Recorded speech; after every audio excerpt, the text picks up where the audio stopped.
नमस्कार, आप देख रहे हैं टीवी 27 न्यूज और मैं हूं आपके साथ आर्या चतुर्वेदी। चलिए बुलेटिन की शुरुआत करेंगे इस वक्त की बड़ी खबर से और सीएम विष्णुदेव साय से जुड़ी इस वक्त की बड़ी खबर हम आपको बताएंगे। चुनावी दौरे पर रहेंगे सीएम विष्णुदेव साय। गरियाबंद, खैरागढ़ और राजनांदगांव का दौरा करेंगे। जनसभा को सीएम संबोधित करेंगे। लगभग 11:30 बजे गरियाबंद जिले के लिए रवाना होंगे। तो सीएम से जुड़े इस वक्त की बड़ी खबर हम आपको बता रहे हैं। सीएम विष्णुदेव साय आज चुनावी दौरे पर रहेंगे। तमाम गरियाबंद, खैरागढ़ और राजनांदगांव का दौरा करेंगे। आपको बता दें कि सीएम विष्णुदेव साय जनसभा को भी संबोधित करेंगे। तमाम तैयारियां कर ली गई हैं। गरियाबंद जिले के लिए वो 11:30 बजे रवाना होंगे।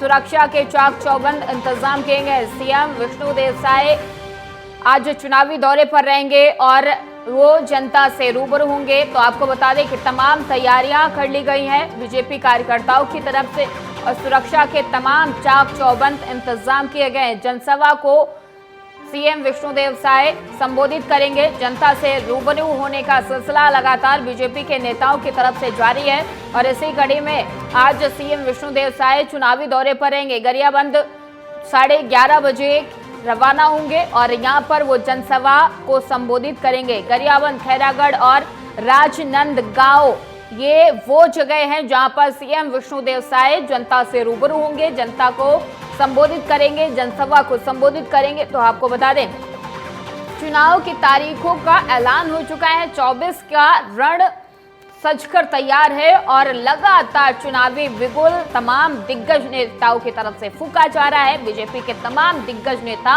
लगातार धरातल पर हैं। जनता से मिलने का जो सिलसिला है वो लगातार जारी है और इसी कड़ी में सीएम विष्णुदेव साय आज राजनांदगांव और यहाँ पर दौरे पर रहेंगे। वो जनसभा को संबोधित करेंगे। बीजेपी कार्यकर्ताओं ने तमाम तैयारियां कर ली है और आपको बताते चले कि सुरक्षा के भी चाक चौबंद इंतजाम किए गए।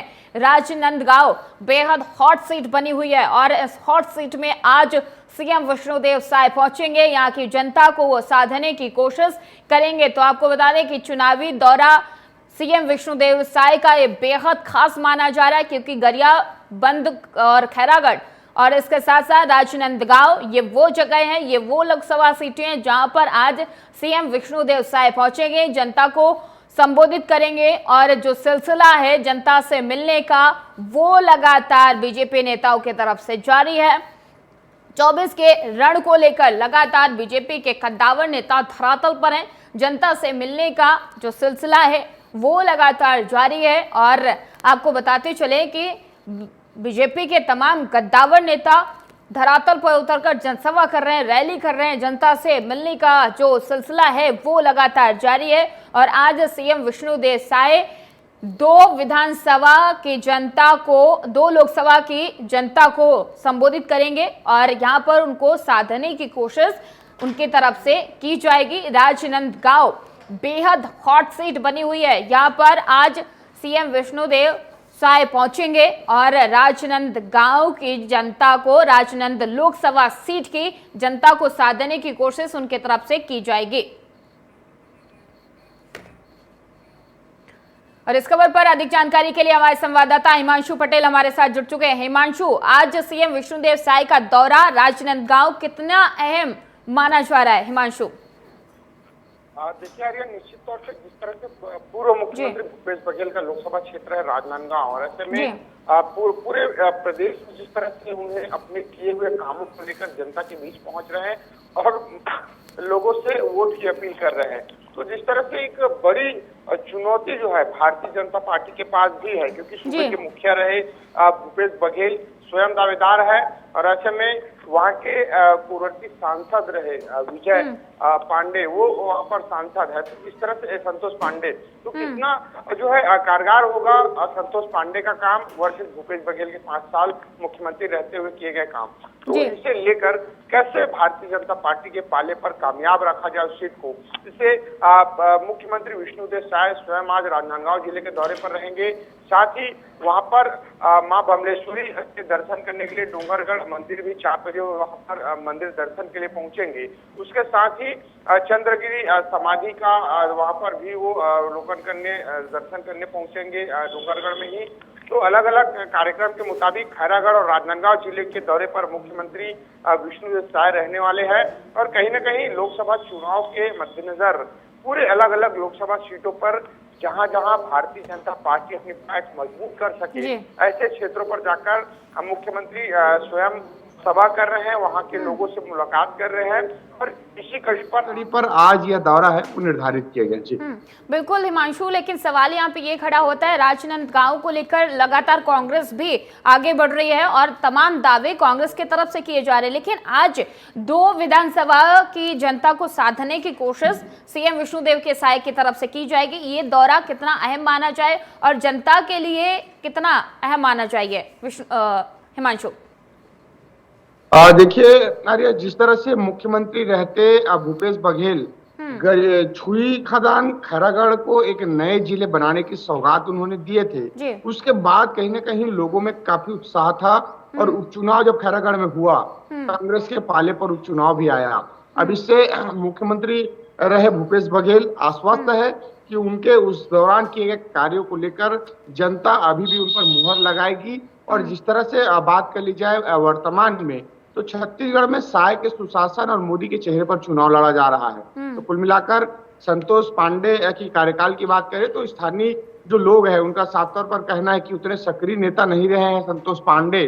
कार्यकाल को लेकर भी उतनी जो अच्छा पॉजिटिव रिस्पांस है वो उसका नहीं दिख रहा है। लेकिन कहीं न कहीं बात कर ली जाए कांग्रेस की, तो लगातार किए गए अपने 5 सालों के कामों को लेकर वो वोट मांग रहे हैं। तो ये देखने वाली बात होगी कि कहीं न कहीं मुख्यमंत्री भूपेश बघेल क्या उस समय जो जिला घोषित किए थे खैरागढ़ छुईगदान को एक नए जिले बनाने की सौगात सौंपे थे स्थानीय क्षेत्रीय वासियों को, और इस बार जो सांसद रहे पूर्ववर्ती उनके कामों को लेकर आकलन करेगी और निश्चित तौर पे एक कड़ा मुकाबला वो राजनांदगांव हॉट स्पॉट सीट माना जा रहा है छत्तीसगढ़ का लोकसभा 11 सीटों में। तो इस 11 में से सबसे ज्यादा प्रचार प्रसार कांग्रेस अगर देखा जा रहा है तो कहीं न कहीं राजनांदगांव सीटों पर ही देखा जा रहा है। लेकिन हिमांशु, यहाँ पर सवाल ये खड़ा होता है कि अगर पिछले 2014 और 2019 के डाटा पे नजर डाला जाए तो कांग्रेस कुछ खास प्रदर्शन नहीं कर पाई थी और कहते हैं कि इस बार का चुनाव काफी दिलचस्प हो रहा है, काफी कड़ी टक्कर देखी जा रही। तो कांग्रेस क्या इस बार यानी कि 2024 के लेकर कोई काठ तैयार कर पाएगी? कैसे जनता के बीच में जाएगी? क्या कुछ दावे और क्या कुछ वादे उनकी तरफ से किए जा रहे हैं? क्योंकि तमाम पार्टी के नेता जो अपने पार्टी से अलविदा कह चुके हैं, दामन छोड़ चुके हैं, बीजेपी में शामिल हो रहे हैं, तो ये बड़ी चुनौती कांग्रेस के लिए बनी हुई है। मानशो, देखिए जिस तरह से बात कर ली जाए छत्तीसगढ़ में 11 सीट है पूर्ववर्ती पिछले साल की मैं बात करूं तो छत्तीसगढ़ में राज्य में कांग्रेस की सरकार होने के बावजूद 2 सीटों पर ही कांग्रेस है वो बरकरार रही। इसके पहले भी इतिहास की बात कर ली जाए तो लगातार 14, उससे पहले बात कर ली जाए तो 2 सीटों से ज्यादा कांग्रेस के पाले पर कभी लोकसभा में नहीं आता है और ऐसे में ये 2 सीट का परंपरा है वो लगातार चलता आ रहा है। और इस बार जो तमाम जो पूर्व मंत्री, दिग्गज नेता, वरिष्ठ विधायक वो तक मैदान में इस बार 11 सीटों पर लड़ने मैदान पर है, जिसमें मुख्यमंत्री रहे भूपेश बघेल स्वयं मैदान पर है। तो इस बार दिलचस्प इसलिए है कि तमाम जो पूर्व मंत्री, विधायक, मुख्यमंत्री रहे भूपेश बघेल ये स्वयं मैदान पर है और कहीं न कहीं वोट तो बड़ी चुनौती कांग्रेस के लिए रहेगी क्योंकि कई बड़े आरोप वो पूर्ववर्ती सरकार के ऊपर लगे हैं कई मसलों को लेकर और जिस तरह से कांग्रेस अपना दामन छोड़कर कार्यकर्ता है वो पाला बदल कर रहे हैं तो वो भी कहीं न कहीं इम्पैक्ट जो है कार्यकर्ताओं पर डालेगी। और हालांकि इसे बड़े नेताओं का कहना है कि दल बदल करने वाले लोग 4 दिन की चांदनी वाले लोग होते हैं जो सत्ता देखकर पास आते हैं और पक्ष देखकर चले जाते हैं। तो बहरहाल ये तमाम जो सत्ता परिवर्तन की स्थिति भी बड़ी चुनौती कांग्रेस के लिए है। हालांकि इसके लिए समिति गठन किया गया है और नाराज नेताओं को मनाने की कवायद को लेकर कांग्रेस अब शुरू कर रही है। और दूसरी ओर जिस तरह से बात कर ली जाए ये तमाम नेताओं के कार्यप्रणाली को लेकर तो कई अलग अलग आरोप है वो पूर्व नेताओं पर भी लगे हैं। लेकिन जिस तरह से ईडी की बात कर ली जाए तो छत्तीसगढ़ में लगातार ईडी के चर्चे काफी विधानसभा चुनाव में हमने देखा है। हालांकि कई मामलों पर ईडी बैकफुट पर भी नजर आई, जैसे शराब घोटाले का आरोप लगातार ईडी लगाई और भारतीय जनता पार्टी चीख कर मंच के माध्यम से जो है कांग्रेस के नेताओं को घेरते नजर आई। लेकिन जिस तरह से अब सुप्रीम कोर्ट के फैसले के बाद ईडी बैकफुट पर नजर आ रही जो फैसला है तो कहीं ना कहीं इसे लेकर भी कहा जा सकता है कि चुनावी हथकंडे बता रही है कांग्रेस इससे। ये कितना असर है वो इस लोकसभा में पड़ेगा, लेकिन बहरहाल जो 2 सीटें कामयाब है छत्तीसगढ़ की, वो परंपरा चलती जा रही है। इस बार जो 2 सीटों में कई ऐसे पूर्व मंत्री और मुख्यमंत्री रहे भूपेश बघेल शामिल है, तो देखने वाली बात होगी कि इस पुराने मंत्री पर जनता कितना भरोसा फिर से जता पाएगी। जी बिल्कुल हिमांशु, बने रहिए आप हमारे साथ, आगे भी आपका रुख करेंगे। और इस वक्त की एक और बड़ी खबर सामने आ रही है। चुनावी दौरे पर रहेंगे डिप्टी सीएम अरुण साव। धर्ममंत्री और महासमुंद जिले के दौरे पर रहेंगे डिप्टी सीएम। धमतरी में चुनाव सभा को संबोधित करेंगे। 1 बजे महासमुंद जिला के लिए वो रवाना होंगे। महासमुंद में पत्रकार वार्ता को संबोधित करेंगे डिप्टी सीएम अरुण साव। तो आपको बता दें कि डिप्टी सीएम अरुण साव का ये दौरा काफी अहम माना जा रहा है। धमतरी और महासमुंद जिले के दौरे पर रहेंगे डिप्टी सीएम अरुण साव। तमाम तैयारियां बीजेपी कार्यकर्ताओं की तरफ से कर ली गई हैं और चुनावी दौरा काफी अहम माना जा रहा है। लगभग 1 बजे महासमुंद जिले के लिए डिप्टी सीएम रवाना होंगे। महासमुंद में प्रेस वार्ता को संबोधित करेंगे डिप्टी सीएम। तो डिप्टी सीएम अरुण साव का ये दौरा काफी अहम माना जा रहा है। तमाम तैयारी बीजेपी कार्यकर्ताओं की तरफ से कर ली गई है और इस खबर पर अधिक जानकारी के लिए हमारे संवाददाता हिमांशु हमारे साथ बने हुए हैं। हिमांशु, डिप्टी सीएम का ये दौरा, अरुण साव का ये दौरा कितना अहम माना जा रहा है? 2 जिलों का दौरा कैसे देखा जाए इसको हिमांशु? छत्तीसगढ़ में 11 सीटों को कैसे साधना है, इसके लिए भारतीय जनता पार्टी पूरी तरीके से प्रचार प्रसार में कमर तोड़ जो है लग चुकी है, जिसमें मुख्यमंत्री शायद स्वयं शामिल है। उसके दोनों उप मुख्यमंत्री विजय शर्मा और अरुण साव दोनों अलग अलग मोर्चा संभालते हुए नजर आ रहे हैं। इस तरह से अरुण साव का धमतरी और महासमुंद जिले का दौरा है। 10 बजे अरुण साव धमतरी के लिए रवाना हो रहे हैं और 1 बजे महासमुंद पहुंचेंगे। और उसके बाद कहीं ना कहीं महासमुंद जाति समीकरण की मैं बात कर लूं तो साहू समाज बाहुल्य क्षेत्र माना जाता है, जिसमें कांग्रेस के प्रतिद्वंदी है वो ताम्रध्वज साहू, जो कि पूर्व गृह मंत्री भी रह चुके हैं। वो वहां पर कांग्रेस से प्रत्याशी है और भारतीय जनता पार्टी से लगातार प्रयास यही रहा है कि कैसे वहां पर जाति समीकरण को साधा जाए। तो अरुण साव साहू समाज से आते हैं और ऐसे में वहां पर वो पूरे साहू समाज को कैसे प्रभावित करेंगे, उसको लेकर आज महासमुंद के कोसरंगी समेत तमाम अलग अलग क्षेत्रों पर जनसभा को संबोधित करेंगे। कार्यकर्ताओं से रूबरू होंगे, बड़ी बैठकें वहां पर लेंगे। उसी कड़ी पर धमतरी में भी जो है लोगों की बैठक मुलाकात वहां पर आयोजित की गई है। तो अलग अलग मंच के माध्यम से, जनसभा के माध्यम से, जनसंपर्क के माध्यम से कैसे जो है सीटों को साधा जा सके, इसके लिए लगातार भारतीय जनता पार्टी का एक एक मंत्री, पूर्व मंत्री, एक एक तमाम जो नेता है वो यहाँ पर प्रयास करते नजर आ रहे हैं। और इसी कड़ी पर आज उप मुख्यमंत्री विजय अरुण साव का भी दौरा है, वो धमतरी और महासमुंद में निर्धारित है। बिल्कुल हिमांशु, लेकिन जब महासमुंद की बात आती है तो कहते हैं कि कांग्रेस का गढ़ माना जाता है। यहाँ कांग्रेस अपने आप को बहुत मजबूत मानती है और कहते हैं कि छत्तीसगढ़ की सबसे पुरानी लोकसभा सीट है। 18 बार चुनाव में कांग्रेस ने 12 बार जीत दर्ज की। लेकिन ये चुनाव जितना दिलचस्प है, क्या कांग्रेस पहले की तस्वीरें, अगर पिछले 3 लोकसभा चुनाव की बात छोड़ दी जाए, जो पहले की तस्वीरें थी, क्या उसको लेकर आ पाएगी? क्या बीजेपी को हराने की काठ कांग्रेस तैयार कर पाएगी हिमांशु?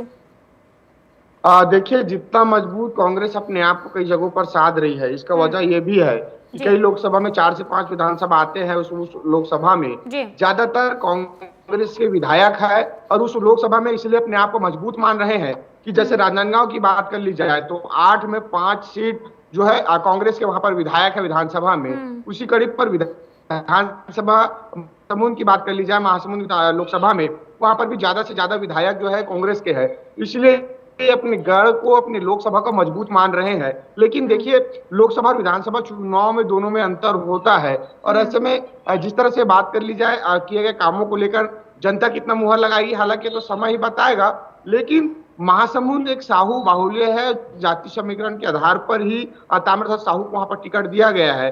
हालांकि विधानसभा में वहां पर कांग्रेस को भली परचम वहां पर जीत मिली हो, लेकिन लोकसभा में कहीं ना कहीं जाति इंपैक्ट कितना वहां पर कर पाएंगे। एक तरफ अरुण साव लगातार शिद्दत प्रयास में लगे हैं कि कैसे साहू समाज के वोटों को साधा जाए।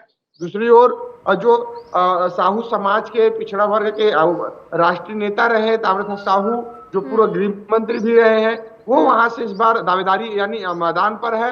तो देखना बड़ा दिलचस्प होगा कि उप मुख्यमंत्री स्वयं वहां पर एड़ी चोटी लगा रहे हैं, पूर्व मंत्री रहे ताम्रध्वज साहू स्वयं वहां पर मैदान पर है। तो कितना कारगर होगा, बिल्कुल समाज कितना हिमांशु, सपोर्ट जिस करेगी। हिसाब से कहते हैं कि ये वो जगह है कि छत्तीसगढ़ की राजनीति का केंद्र माना जाता है। कांग्रेस ने जहां ताम्रध्वज साहू को मैदान में उतारा है, एक कहते हैं कि कास्ट कार्ड उनके तरफ से खेला गया, लेकिन MY फैक्टर बहुत मायने रख रहा है इस बार, महिला और युवा, और बीजेपी ने महिला कार्ड खेलकर क्या एक बार फिर से कांग्रेस के लिए कठिनाइयां पैदा कर दी है हिमांशु? देखिए, महिलाओं की बात कर ली जाए तो भारतीय जनता पार्टी ने विधानसभा में वो जो पासा फेंका था कि महिलाओं के लिए कि कैसे महिला को वर्ग को साधा जा सके, इसके लिए महतारी वंदन योजना का कार्ड उन्होंने खेला और वो कहीं ना कहीं कारगर साबित हुआ। 3100 रुपए में धान खरीदने का वादा किसानों से किया था, अब किसानों की राशि भी सरकार लगभग पूरा दे चुकी है। तो ऐसे में किसानों और महिलाओं, जो कि छत्तीसगढ़ का बड़ा वर्ग माना जाता है, जो सरकार बदलने में काफी अहम भूमिका यहाँ पर रखती है, ऐसे में अब महिलाओं और किसानों के यदि साथ लिए तो यानी सरकार बन गई। ये विधानसभा में हमने सुना था राजनीतिक पार्टियों से, अब इस बार लोकसभा में कांग्रेस नारी न्याय गारंटी मानधन जिस तरह से वो ला रही है, वो वादा यही है कि 1 लाख रुपए सालाना जो है सरकार उनको सौंपेगी, यानी 8,333 रुपए महीने का वो देंगे। ये तमाम दावे पर जनता कितना भरोसा करेगी, और किसानों के हित के लिए, अलग अलग मजदूरों के हित के लिए, बेरोजगारों के हित के लिए, युवाओं के हित के लिए, युवतियों के हित के लिए, महिलाओं के हित के लिए कांग्रेस अलग अलग जो है अभियान ये देखने वाली बात होगी कि है। आज का दौरा कितना अहम रहता है, लेकिन आप बने रहिए हमारे साथ, आगे भी आपका रुख करेंगे। और इस वक्त की बड़ी खबर, पूर्व CM भूपेश बघेल का जनसंपर्क अभियान आज कबीरधाम जिला में जमकर प्रचार प्रसार किया जाएगा। कार्यकर्ताओं और आम जनता से मुलाकात कर रहे हैं, गांव-गांव जाकर कार्यकर्ताओं को मार्गदर्शन उनके तरफ से दिया जा रहा है, जनता से जान रहे हैं मन की बात, यानी कि जनता से मन की बात करने की कोशिश भूपेश बघेल के तरफ से की जा रही है। कांग्रेस के पक्ष में वोट देने की भी अपील जनता से लगातार भूपेश बघेल कर रहे हैं, और इसके साथ ही भूपेश बघेल घोषणा पत्र की गारंटी को भी जनता के सामने रखते हुए नजर आ रहे हैं। गांव-गांव जाकर जनता को साधने की कोशिश ये भूपेश बघेल के तरफ से की जा रही है। पूर्व CM भूपेश बघेल का जनसंपर्क अभियान लगातार जारी है, और आज कबीरधाम जिला में वो जमकर प्रचार प्रसार करेंगे। कार्यकर्ताओं और आम जनता से मुलाकात कर उनके मन की बात को टटोलने की कोशिश भूपेश बघेल के तरफ से की जाएगी। और इस खबर पर अधिक जानकारी के लिए हमारे संवाददाता हिमांशु पटेल हमारे साथ बने हुए हैं। हिमांशु, भूपेश बघेल लगातार धरातल पर है, जनता से मन की बात, यानी कि जनता के मन में क्या है इसे टटोलने की कोशिश उनके तरफ से की जा रही है। कितना अहम ये दौरा और जनता से जो रूबरू होने का सिलसिला है वो कितना अहम और कितना प्रभाव डालेगा चुनाव में, हिमांशु? देखिए आर्य, छत्तीसगढ़ के 11 लोकसभा सीटों में सबसे हाई प्रोफाइल सीट है वो राजनांदगांव लोकसभा सीट है, क्योंकि पूर्व मुख्यमंत्री भूपेश बघेल से चुनाव लड़ रहे हैं, और लगातार वो दिन राजनांदगांव के एक एक गांव पर जाकर प्रचार प्रसार कर रहे हैं, लोगों से मुलाकात कर रहे हैं। क्योंकि बात कर ली जाए विधानसभा की तो भूपेश बघेल का विधानसभा पाटन विधानसभा है, जिससे हटकर राजनांदगांव जो अपने आप में अलग क्षेत्र है, वहां पर वो इस बार दावेदारी कर रहे हैं, और वहां पर वो चुनाव मैदान पर है। तो कहीं ना कहीं पूरे 5 साल मुख्यमंत्री रहे, लगातार वो प्रयासरत रहे हैं कि कैसे जनता को बीच जाए, तरह तरह की योजनाएं, अभियान भी शुरुआत उन्होंने किया, भेंट मुलाकात जैसे कार्यक्रम की शुरुआत किए ताकि जनता से सीधे जुड़ सके। अब राजनांदगांव में एक एक गांव में जाकर वो लोगों से रूबरू हो रहे हैं, उनकी जो मांग है उनको सुन रहे हैं, कई जो नाराजगी है वो भी वो फेस कर रहे हैं खुले मंच से। तो कई ऐसे जो दावा है कि कांग्रेस अपने घोषणा पत्र को पूरा करेगी, और भूपेश बघेल साफ तौर पर यह कह रहे हैं कि मैं अपने किए हुए कार्यों पर वोट मांग रहा हूं, जनता से बीच जा रहा हूं। तो कांग्रेस से घोषणा पत्र को लेकर जन जन तक पहुंचाने का काम कर रहे हैं, और ये देखने वाली बात होगी कि ये किए गए इनके 5 साल के काम और कांग्रेस के घोषणा पत्र पर राजनांदगांव लोकसभा की जनता है किस तरह से विश्वास करती है, और फिर से एक बार कमान है वो भूपेश बघेल की बागडोर पर सौंपती है। जी बिल्कुल हिमांशु, जिस हिसाब से कांग्रेस का घोषणा पत्र लाया गया उसमें तमाम वादे किए गए हैं, चाहे युवाओं से रिलेटेड हो, महिलाओं से रिलेटेड हो, वो तमाम वादे क्या उन चीजों से, उन वादों से जनता को साध पाएंगी कांग्रेस, और ये कितना फायदेमंद रहेगा कांग्रेस के लिए, ये बड़ा सवाल बना हुआ है कि जनता क्या कांग्रेस के घोषणा पत्र पर विश्वास जता पाएगी, या एक बार फिर से तस्वीरें 2019 वाली देखने को मिलेंगी। हिमांशु, देखिए, जिस तरह से महिला वर्ग की बात करें तो महतारी वंदन योजना का फॉर्म विधानसभा चुनाव से पहले भारतीय जनता पार्टी ने भराने का सिलसिला शुरू कर दिया था, और अंततः अमल स्कूल उस योजनाओं पर क्रियान्वयन करते हुए महतारियों यानी महिलाओं के खातों पर जो राशि है वो सरकार 2 महीने का हस्तांतरित कर चुकी है। और ऐसे में यानी सीधे सीधे राशि हस्तांतरित करने यानी महिलाओं का विश्वास सरकार जीत चुकी है।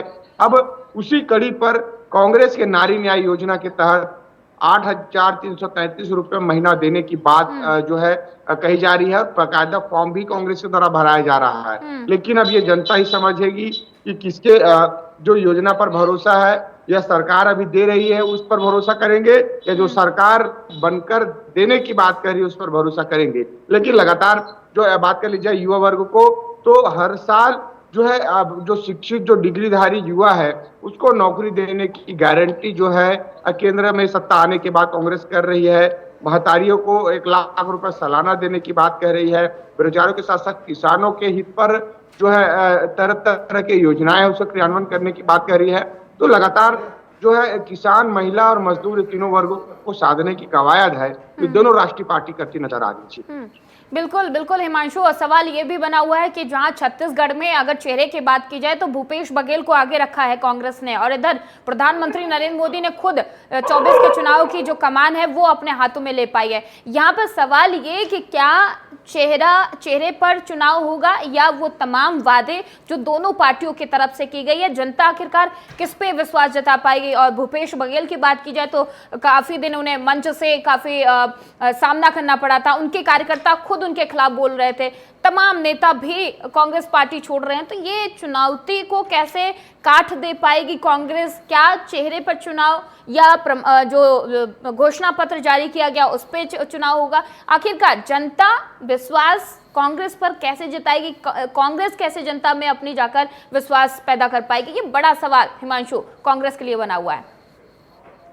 निश्चित तौर पर इसे इस तरह से समझा जा सकता है कि जैसे भारतीय जनता पार्टी मोदी और विष्णुदेव साय यानी प्रधानमंत्री और मुख्यमंत्री के चेहरे पर वोट मांग रही है, भारतीय जनता पार्टी का कोई भी सांसद सीधे रूप से मैं कहूं तो लोकसभा में ज्यादा सक्रियता नहीं दिखाई दी है, क्योंकि जिस तरह से छत्तीसगढ़ में 11 में 9 सांसद जो है भारतीय जनता पार्टी के रहे हैं, और इस 9 सांसदों में महज जब चर्चा में आते थे वो है रायपुर लोकसभा के सांसद सुनील सोनी और राजनांदगांव लोकसभा के सांसद जो है संतोष पांडे, यानी गिने चुने 2-4 चेहरे ही संसद पर सवाल उठाते नजर आते थे। उसके बाद अन्य चेहरे हैं वो छत्तीसगढ़ के कई ऐसी बड़ी समस्याएं रही, जब प्रधानमंत्री आवास योजना को लेकर भले सड़कों पर चीखते चिल्लाते रहे, सदन पर कोई आवाज ये नहीं उठाते। सड़क पर की बात हो गई, रेलवे की बात करूं तो लगातार छत्तीसगढ़ से दर्जनों ट्रेनें रोजाना रद्द होती थी। बिल्कुल हिमांशु, अगर पार्टियों की बात की जाए तो हर पार्टी धरातल पर है, जनता से मिलने का जो रूबरू है वो लगातार जारी है। बहुत बहुत धन्यवाद हिमांशु पटेल तमाम सारी जानकारी देने के लिए। और फिलहाल बुलेटिन में इतना ही, खबरों का सिलसिला आगे भी जारी रहेगा। देखते रहिए TV 27 न्यूज।